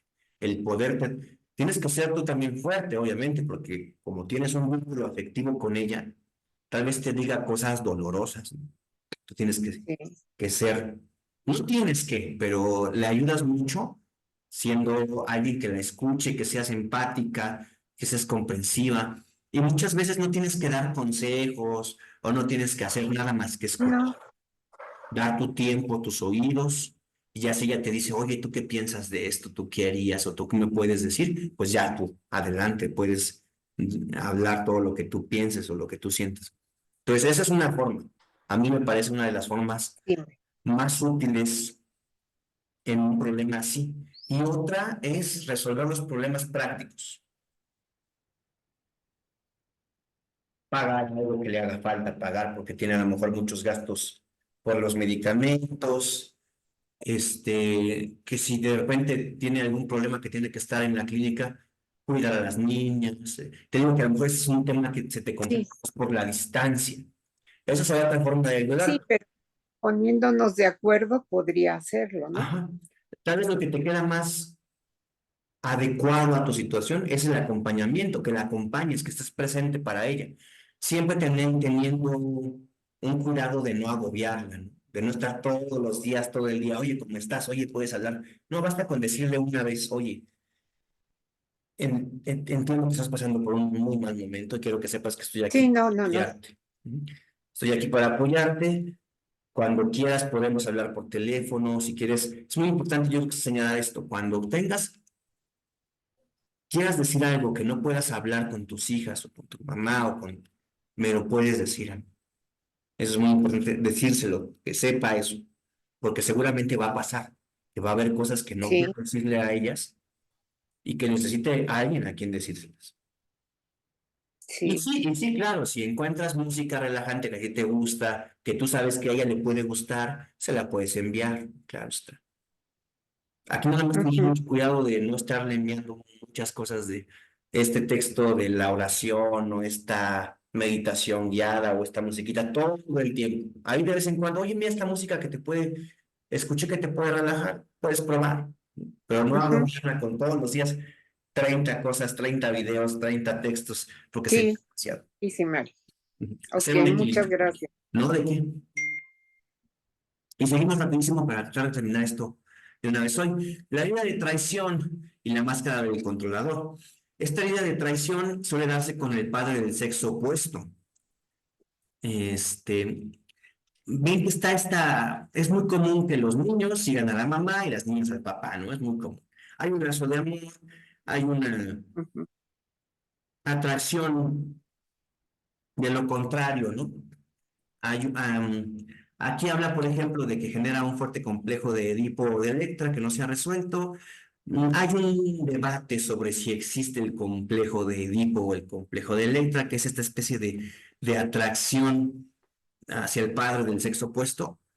Eh, hay dudas sobre eso, ¿no? Pero bueno, lo que sí es real es que hay un vínculo muy especial, obviamente estoy generalizando nuevamente, de los niños con los papás del sexo opuesto. Pero tiene que ver con la complementación. Eso es lo que, por eso se da mucho, ¿no? Porque obviamente la niña busca la seguridad que le da el papá. El niño también, el varón, pero el niño también busca el confort emocional que le da la mamá. Entonces, por eso es muy probable que el niño varón busque mucho a la mamá y la niña, la mujercita busque mucho al papá. Pero no es una regla totalmente, ¿no? Hay niños que conviven mucho con el papá porque son deportistas todos, ¿no? Y a lo mejor la mamá no. Y hay niñas que conviven mucho con la mamá porque tienen en común que les gusta cierto tipo de arte, que les gusta cierto tipo de actividad que comparten. Entonces, pero bueno, sí será, sobre todo en la infancia, muy en los primeros años, 3, 4 años, 5 años, que el niño está mucho con la mamá y la niña mucho con el papá. No significa necesariamente que sea el complejo de Edipo de Electra, pero se da ese patrón. Y dice aquí, eso significa que la dependencia con el padre del sexo opuesto es muy fuerte. Y en sus relaciones futuras esperarán mucho de su pareja, esperando recibir lo que no recibieron de su padre o madre. Error totalmente. Creer esto sí pasa y hay que tener mucho cuidado con eso, ¿no? Tu pareja no es tu papá ni tu mamá, entonces hay que tener mucho cuidado aquí. En sus relaciones les costará comprometerse por miedo a ser decepcionados o traicionados, justamente, ¿no? De niño o de niña se sintió traicionada por el padre del sexo opuesto cada vez que su padre mantenía su palabra o su promesa, cada vez que no cumplía con sus expectativas, etcétera. Básicamente es eso, y pues es muy importante cuando hay niños, si ahorita tienen sobrinos o nietos, este, y en general con las personas, es muy importante en la medida de lo posible cumplir lo pactado, cumplir la palabra. Porque nos sentimos defraudados por aquel que no cumple su palabra, claro está, ¿no? También esto lo hablamos cuando vimos el tema de la asertividad. Cuando dices que sí a todo, hay dos opciones. O dices que sí, lo haces y te sientes más mal tú, o dices que sí y no lo haces y defraudas al otro. Les ponía yo el ejemplo cuando vimos asertividad, no sé si se acuerdan de este ejemplo. Les ponía el ejemplo de que te invitan a la fiesta de 15 años de Juanita. Tú dices que sí y vas y te la pasas mal toda la fiesta porque tú querías ir a ver el partido de fútbol con tus amigos o querías quedarte en casa con tus amigas a jugar canasta o lo que sea. Querías hacer otra cosa que no hiciste por estar ahí, porque no sabías decir que no. Y o dices que sí y no vas. Y entonces la mamá de Juanita se siente defraudada, ya no te quiere hablar, ya no te quiere invitar a sus fiestas, ya le caes mal. Cuando somos niños, aprendemos patrones de conducta, por un lado, y por otro lado, somos mucho más sensibles de nuestras propias emociones, de las de los demás no tanto, porque todavía no generamos lazos de empatía. Nos centramos en nuestras propias necesidades de manera exacerbada cuando somos niños. Pero somos muy sensibles a nuestras emociones cuando somos niños. Entonces, si mi papá me prometió que iba a llegar a casa en la noche después del trabajo y me iba a llevar a comer mi cajita feliz del McDonald's y llega y no lo hace, me voy a sentir traicionado y defraudado. Y dependiendo de mis rasgos de personalidad, pues puede que no pase nada o puede que genere este tipo de conflicto emocional, ¿no? La herida que decimos aquí. La traición es tan inaceptable para ellos que son capaces de reconocer que ellos mismos podrían ser capaces de traicionar a otros. Son incapaces, perdón. Es tan inaceptable la traición que ellos no son capaces de reconocer que pueden traicionar también. Y eso es justamente lo que ocurre, aunque les costará mucho reconocerlo. O sea, son personas que tienden a traicionar a otros, a no cumplir lo que prometen, a no cumplir sus pactos, ¿no? Son muy hábiles en decir a los demás lo que quieren oír, pero a menudo son incongruentes consigo mismos. Tienden a ser muy controladores. Y por un lado, pues tienen su lado bueno, que son de personalidad fuerte, son líderes en potencia. Lado más o menos negativo, piensan que siempre tienen la razón. Intentan convencerte de que siempre tienen la razón y probablemente lo conseguirán. Son de pensamiento y acción rápida.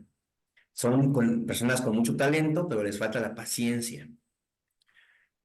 Pueden volverse agresivos con facilidad, que es una forma de mostrar fuerza y control.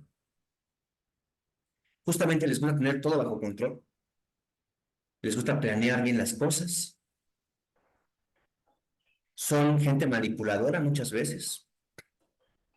Les gusta ser vistos como personas especiales, importantes. Suelen ser impacientes, intolerantes. Actúan para llamar la atención de los demás. Bueno, todos, en cierta medida, actuamos para llamar la atención de los demás. En ciertos momentos, no todo el tiempo, pero es en cierta forma natural y saludable. Queremos la aceptación de los demás, porque vivimos en manadita. Los humanos somos seres de manada, por eso vivimos en familia. Y por eso las sociedades donde la familia es menos unida tienen más problemas de depresión, tienen más problemas de violencia, ¿no? Vean los países de primer mundo donde la familia está menos unida. Hay mucha depresión, hay mucha fuerza económica, hay muchas cosas muy buenas que podemos envidiarles, pero hay altos índices de suicidio, por ejemplo. Holanda, Finlandia, lugares donde todo es una maravilla, pero cada quien vive solo, no se pegan mucho unos a otros. Tan no se Bien. pegan que hay un alto índice, más bien hay un muy bajo índice de natalidad. ¿Por qué? Porque ni pareja tienen, no se pega nadie con nadie. Y hay unos índices de suicidio altísimos. ¿Por qué? Porque no hacen comunidad, porque no hacen vínculo, porque no hacen familia. Nosotros somos seres de manada, los seres humanos funcionamos con personas, tenemos que convivir con otros, tenemos que generar lazos para sentirnos mejor, plenos, satisfechos. Y por eso es normal que queramos llamar la atención de los demás. Cuando somos niños lo hacemos de forma muy evidente, ¿no? Cuando somos adultos aprendemos a manejarlo de una mejor forma, socializarlo de una mejor forma. Pero es normal que queremos llamar la atención de aquellos que nos caen bien, que queremos. Es normal. En cierta medida, cuando se exacerba, pues ya también es un problema. Todo debe ser en equilibrio, en su justa medida. Muy bien. Tienen que saber un poco de todo, les cuesta mucho aceptar que no pueden saber todo. Eh, Esos son como, parece casi mucho un horóscopo. Aquí le está exagerando la autora. Les gusta saber qué ocurre en todo momento, dan su opinión sin que se la pidan, su reputación es muy importante para ellos, son cosas muy vagas, son muy generales, todo esto que estamos leyendo es muy general, a todos nos pasa en cierto momento, a todos nos importa nuestra reputación de una u otra forma. Tienen miedo de admitir sus miedos, vaga la redundancia, también eso nos pasa a todos, en cierta medida. Son manipuladores, aquí ya está más directo.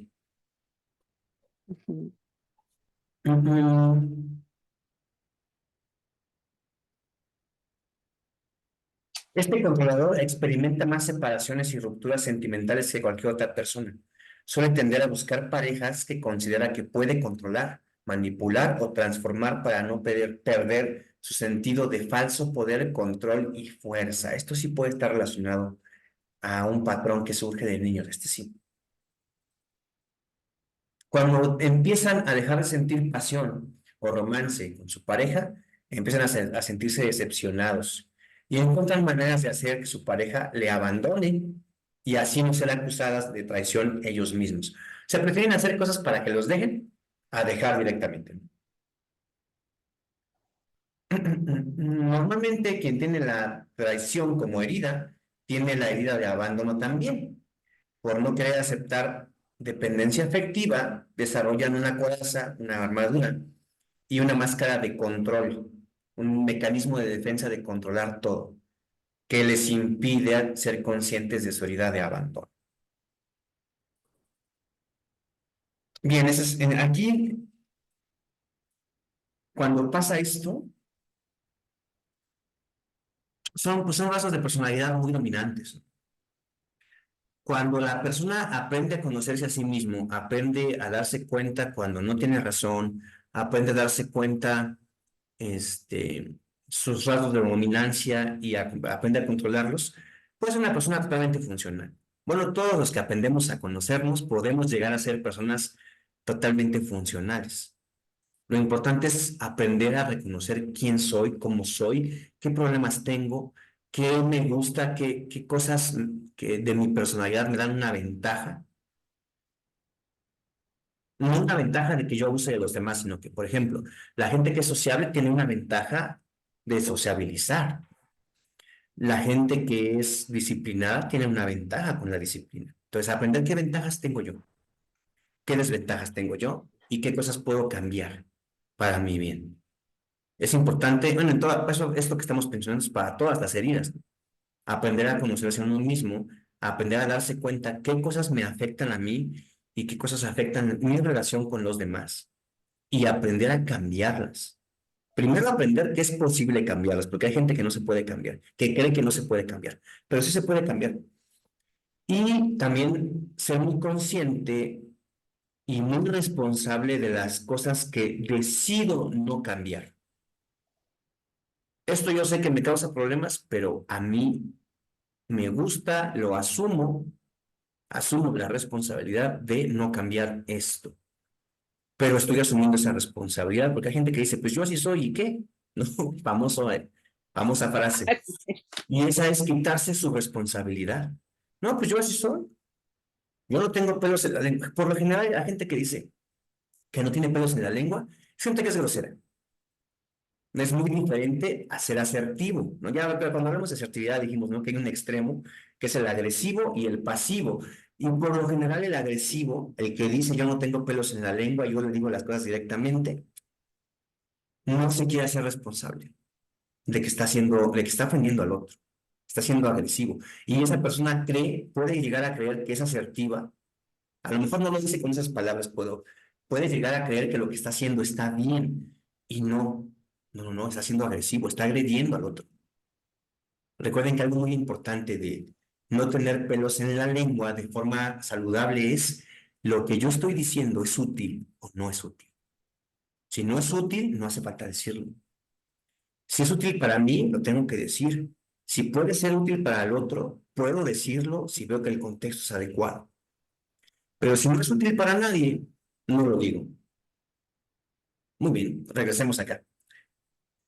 Entonces, hay que aprender a conocernos y a entender que podemos cambiar conductas, que no es fácil, claro. Puedo hacerlo yo solo, puedo buscar asesoría con el terapeuta, puedo hacer muchas cosas para poder cambiar lo que yo quiero cambiar, pero siempre es posible. Después viene la injusticia, la herida de la injusticia, cuando sentimos que no somos apreciados por nuestro verdadero valor, no nos sentimos respetados y cuando creemos que no recibimos lo que merecemos.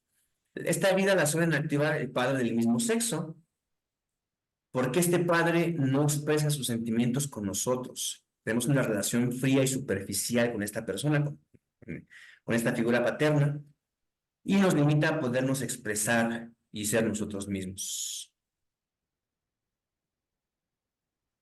La reacción de la persona que sufre la herida es disociarse de sus sentimientos como forma de sentirse protegido y no vulnerable.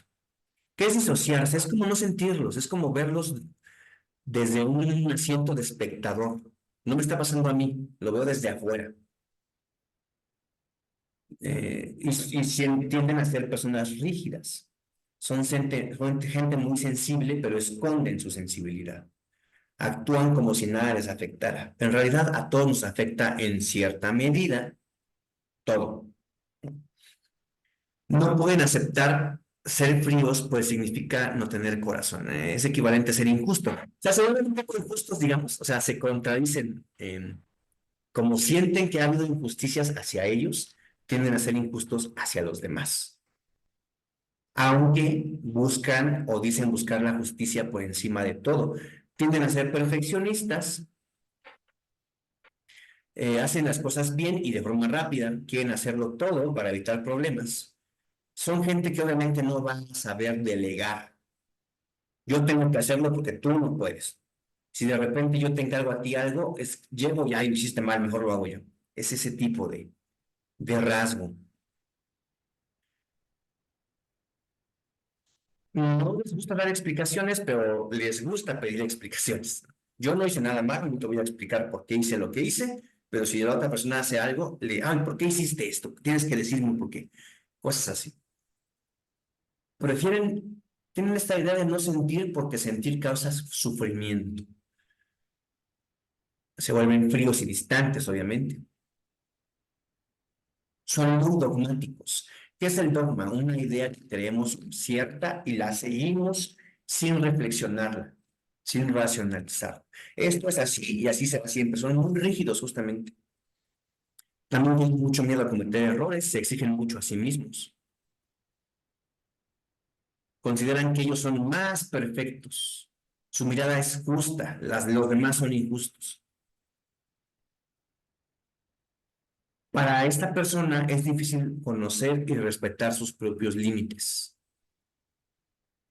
Son extremadamente perfeccionistas, que todo esté en su lugar, que todo esté ordenado, que todo esté limpiecito. Son sobreexigentes consigo mismos y con los demás también. Aquí me da mucha risa esto, dice, deben vigilar su hígado, lo que decíamos. Si reprimen mucho el enfado, normalmente quieren dar segunda oportunidad. Aquí habla de que se va a enfermar del hígado si reprimen mucho su enfado. No, no es cierto. No es cierto. Y ahí es que el enojo, ¿qué genera? Cortisol, ¿no? Entre otras hormonas, entre otros neurotransmisores.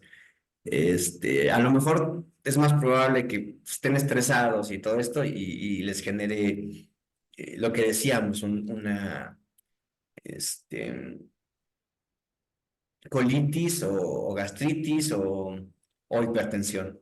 Pero es por la química de su cuerpo, pero no tanto en el hígado, pues.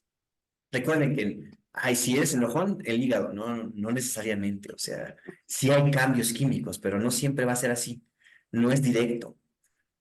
Es algo muy simplista esto, y no funciona así.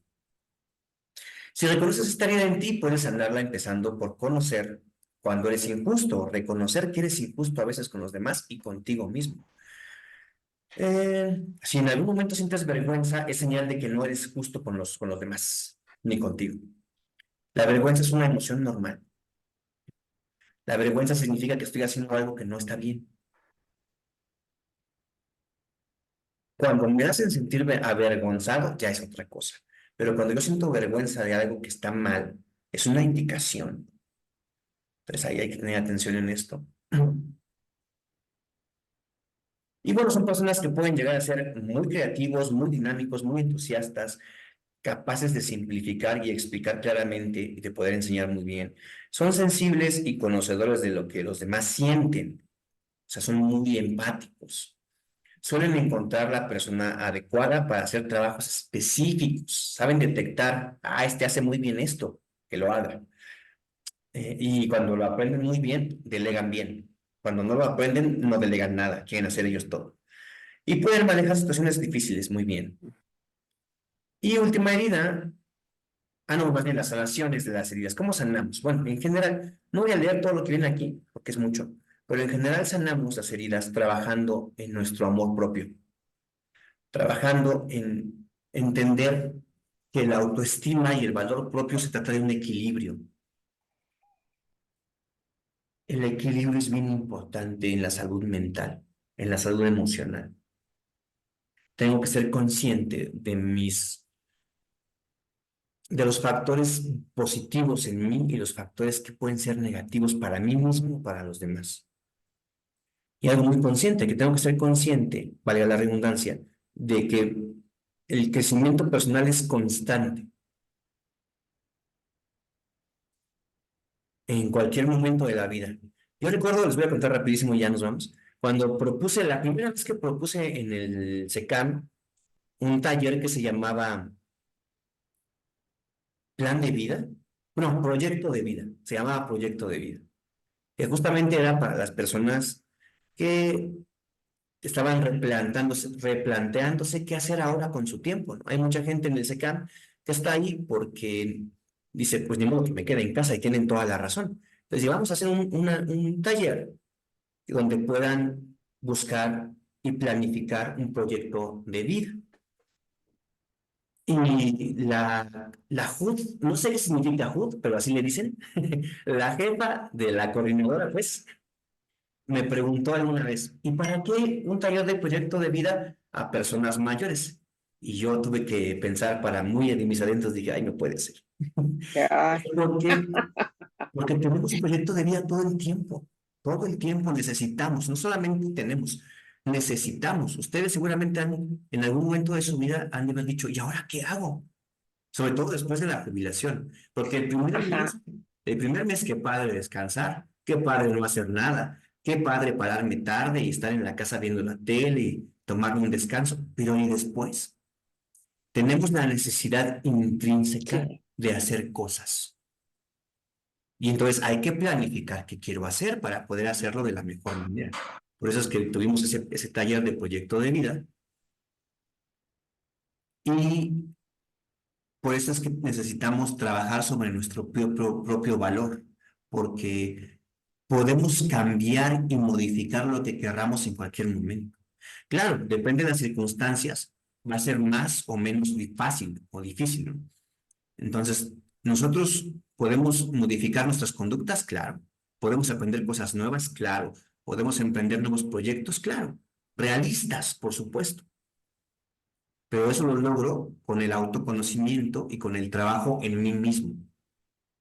Entonces, si yo estoy trabajando en un problema que me genera dolor emocional porque me siento, me conecto con alguna de estas heridas de las que platicamos, aquí ¿qué hay que hacer? Pues trabajar en el valor propio, pero también trabajar con la empatía hacia los demás. Buscar un punto de equilibrio donde yo pueda sentirme bien conmigo mismo y con mi entorno, sin sacrificar lo más importante que hace rato comentábamos, ¿no? Que mi principal responsabilidad es conmigo mismo. Tengo que ser consciente de que tengo que velar por mis propias necesidades y mis propios intereses para después poder brindar lo que tengo a los demás. Porque aquí hablamos de algo muy importante y ahorita voy contigo, Blanquita. Algo oye, Mario, muy... Mande, dime. no, no, no, termina tú, te espero. Que algo que decíamos es que la comunidad, el generar lazos es bien importante, el colaborar con otros es muy importante, pero no puedo colaborar con otros cuando yo estoy mal. No puedo ayudar a los demás si a mí me falta que me ayuden, ¿no? Un ejemplo muy fácil, voy a hablar de dinero porque es lo más sencillo. No puedo ayudarle económicamente al otro y no quedarme con 3 huevitos en la alacena, porque entonces me voy a poner en un riesgo a mí mismo. Y si yo estoy mal, no tengo que brindarle a los demás. Yo tengo que estar bien primero para poder ayudar a otros sin ponerme en riesgo a mí mismo. Adelante, Blanquita. Sí, no, lo que quería decir es que, pues, si no te lo aceptan ahí, sería algo bueno que nos dieras un curso esto del proyecto de vida, Mario, Claro, con ¿no? gusto. Podemos dar el curso de ¿Verdad? proyecto de vida. Sí, Porque como te sí, llamo, ahorita he estado con menos horas ujú, eh, por diferentes factores, ¿no? Tendría que platicar para el próximo cuatrimestre con la coordinadora que ujú. aumenten horas a mi folio. Lo acaban de adaptar porque yo tenía más horas en mi folio de las que daba, recibía más paga y tenía que regresárselo a mí me tocaba dárselo a la maestra Nuri, pero ahorita que inició el año ya lo arreglaron, está mi folio exacto. Entonces tendría que platicar si se puede aumentar horas para proponer ese curso allá y si por ahora no se puede, pues lo podemos hacer Y si no acá, ay, lo podemos hacer en lugar de que lo que siga ahora sea el curso de proyecto de vida, podría ser. también, sí, sí, Mario, sería algo muy bueno. Ojalá Es les muy bien. interese a mis compañeros. Ojalá que sí. Ya lo iremos platicando en las siguientes sesiones, con mucho gusto. Ujú. Sí, Mario. Gracias, Blanquita. Y bueno, entonces, ¿qué podemos aprender de todo lo que vimos ahorita? Que hay que buscar el punto de equilibrio. El equilibrio es lo más importante. Para lograr eso, tengo que realizar una introspección profunda, entenderme a mí mismo, conocerme bien a mí mismo y trabajar en lo que yo veo que son puntos, entre comillas, vamos a llamarle puntos débiles. Ahora les llaman, ¿cómo les llaman? Puntos de mejora. Eh, Tienen un lenguaje que a mí no me parece, me parece innecesario, ¿no? Hay que darnos cuenta cuando tenemos algo negativo y decirle así, eso es algo negativo y lo tengo que cambiar si quiero mejorar áreas de mi vida, porque puedo no querer, pero tengo que ser responsable de eso, decir, no quiero cambiar esto, sé que me afecta, pero lo quiero dejar así y asumo la consecuencia y la responsabilidad. Entonces, trabajemos en la seguridad personal, y no me refiero a poner cámaras de vigilancia, sino me refiero a sentirme seguro de mí mismo, contento con quién soy, saber quién soy, quererme así y aprender que puedo cambiar lo que yo quiera en cierta medida trabajando duro. ¿Dudas, chicas? Sí, sí, Mario. Muchas gracias. Gracias, gracias. No, ¿Preguntas, comentarios? No, todo está perfecto. Gracias, chicas. sí. Perfecto. Voy a parar la grabación.